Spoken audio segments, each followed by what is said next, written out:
Hello বন্ধুরা, আসসালামু আলাইকুম। কেমন আছেন সবাই? আজকে চলে আসলাম ভিন্ন একটি ভিডিও নিয়ে। যদি ভিডিওটি ভালো লাগে অবশ্যই চ্যানেলটি সাবস্ক্রাইব করে রাখবেন। ভিডিওটি দেখার জন্য আমার সাথে থাকুন। সকাল সকাল কাপড় ধুয়ে ছাদে নিয়ে আসলাম। এই যে দেখেন আমার বাচ্চাটা কি দুষ্টামি করতেছে। আসলে একা হাতে কাজ করা যে কতটা কষ্টের শুধু তারাই জানে যাদের বাচ্চা ছোট আছে।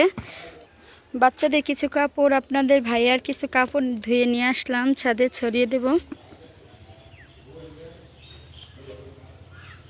অবশেষে আমার কাপড় ছড়ানো শেষ হলো।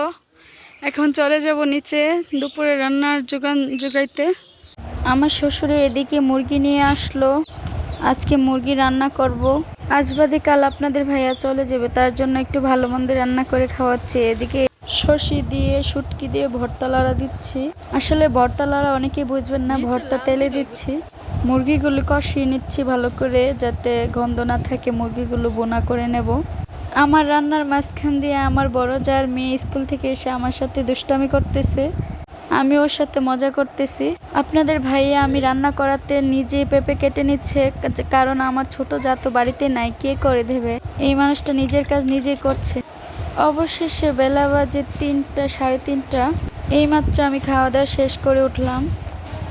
খাওয়া দাওয়া শেষ করতে না করতে ছেলের বায়না হাঁটতে যাবে। এই যে আমি বের হয়ে গেলাম হাঁটতে, সাথে আমার বড় জার ছেলে ও বের হয়ে গেল আমার সাথে হাঁটতে। একটি সিক্রেট বলি, বড় জা কিন্তু আমার আপন বোন।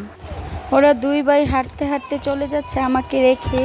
আমার ছেলে চলে যাচ্ছে তার ভাইয়ের সাথে, তাই আমি ওর ভাইয়ের কাছে দিয়ে আমি চলে আসলাম বাড়িতে হাঁটতে হাঁটতে। এদিকে হেঁটে এসে দেখি বাচ্চারা খেলাধুলা শুরু করে দিল। বাচ্চারা খেলাধুলা করতেছে আর আমার অনেক ভালো লাগতেছে।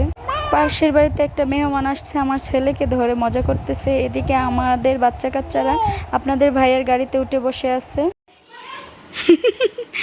টাটা তো সবাই, টাটা। এই যে আপনাদের ভাইয়ার গাড়ির মধ্যে বাচ্চাগুলো বসে আছে। এদিকে সন্ধ্যাবেলা বাচ্চাদের খেলাধুলা করতেছে। যদি ভিডিওটি ভালো লাগে অবশ্যই চ্যানেলটি সাবস্ক্রাইব করে পাশে থাকবেন। আল্লাহ হাফেজ।